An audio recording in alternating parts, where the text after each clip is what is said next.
So yeah, everyone's shuffling back in. Nothing to see here. Get back to work, everybody.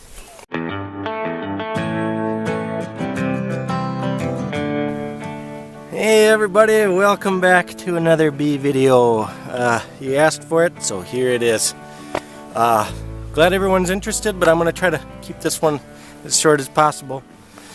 You can see here, this is a brood box, and this is a brood box. And in here, the queen is supposed to be in there, and her job is to lay eggs.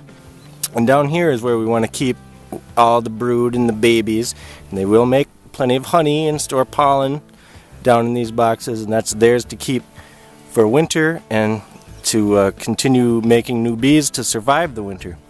But now I have added up here, it's called a honey super, and anything that goes into that box is considered extra, and that's what the honey that we will keep for ourselves. But right now what I'm doing is I just had placed this on 4 days ago, and I need to add this in there. It's called a queen excluder, and I tried to clean it up of propolis or bee glue as best as I could, but the idea behind this is it goes right here in between where we want the queen to be and where the honey box is on the top. And the idea is these are shaped, or spaced I should say, just right so that regular worker bees can go through this. But the queen is slightly bigger and she cannot fit, because we don't want the queen going up where our honey is supposed to go and laying eggs and making baby bees. That would be bad. I mean, it's not the end of the world, you can fix it and everything, but we got to make sure the queen's not up there before we put that excluder on. Otherwise she'll be trapped up on top, and that would be a problem. So what we have to do is shake all the bees down from that top box, however many there are. I hope there's not too many.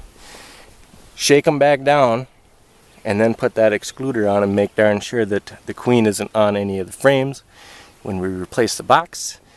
And it's super hot again today, but I opted to wear my suit because I'm going to be doing an activity that might aggravate the bees a little bit more than just going in the frames. And I don't want to get stung in the face or anything like that, so I'm going to opt for safety this time. And I'll see you in there. Nothing but nectar, so I don't think that our queen is up here yet, which is a good thing. Look at that. Looks like some nice new comb there. I don't see much of anything happening on that one.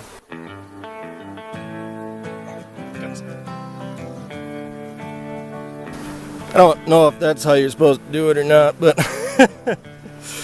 now we're going to shake them down in there and get that excluder on there.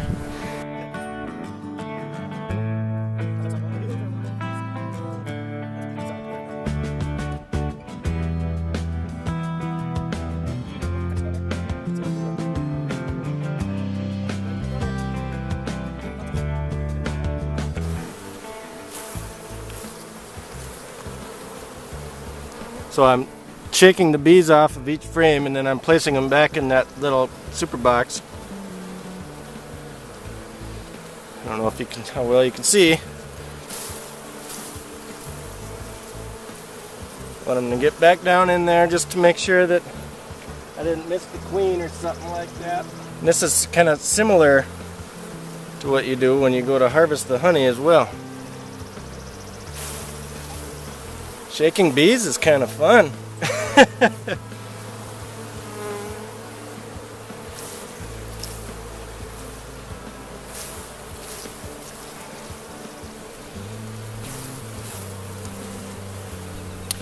Now you can see why I chose to wear the suit though, just in case I've never done this before. I don't know if they'd get mad at me or not. They don't seem to be too bothered by it really, so I'll keep that in mind for next time. Because like I say, it's really hot in this suit. Okay. Now I shook all the bees down. Now we're gonna put this excluder on. I want to make sure I don't mush anybody. I don't want to mush nobody. Nobody. This burr comb up here, I'd like to get rid of it. It's just gonna get stuck in my excluder, but what are you gonna do about it, huh? Okay. Now we know the queen cannot come up into our honey boxes. But they did a mighty fine job of cleaning that comb and starting to put some nectar in there right quick, I tell you. Now, I'm running 8 frames in a 10 frame box. So I got to make darn sure that I space these out the same, otherwise they will glue them together and make all kinds of problems. Here's where I had the frames set. Don't worry, they'll find their way back in there. Make sure the queen's not in there. You see a queen? Me either. Now you can see down in there is the excluder. It looks like they're working their way on up already.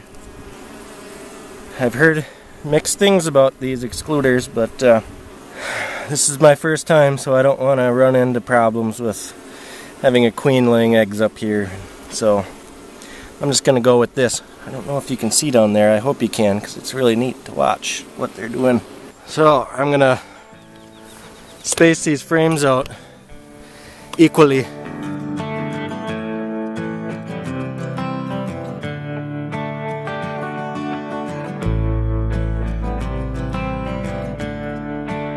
How does that look, guys? Good? Good. It's good for you, it's good for me. It looks pretty equally spaced.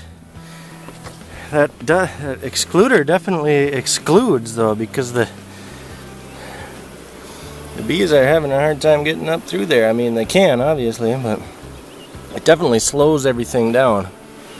But it's my first year. It's what I'm going with. You can do it without excluders. We'll see how it goes. I'm sweating like a pig, so I gotta get out of this suit. See, everyone's shuffling back in. Nothing to see here. Get back to work, everybody.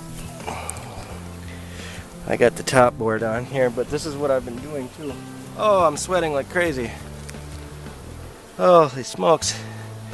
I've got my little notch hole here, but that's not very big, and it's very hot outside. So I've been propping this open like this with a stick. Not only does that increase the air circulation so they get a little bit better ventilation, but now lots more bees can just go right in there, put their nectar in, deposit, make honey. They don't have to work their way all the way up through all of these boxes in the excluder. They can just fly right in there if they want to. So that concludes that. I can't tell you how happy I am. Again, now it's just time. We wait, and as they fill this honey box, this super, then we'll put another one on. And if they fill that one, we'll put another one on. And this is ours to keep. That's theirs to keep. It's good. Thanks for tuning on in. If you want to see more, let me know. Talk to you later. Bye.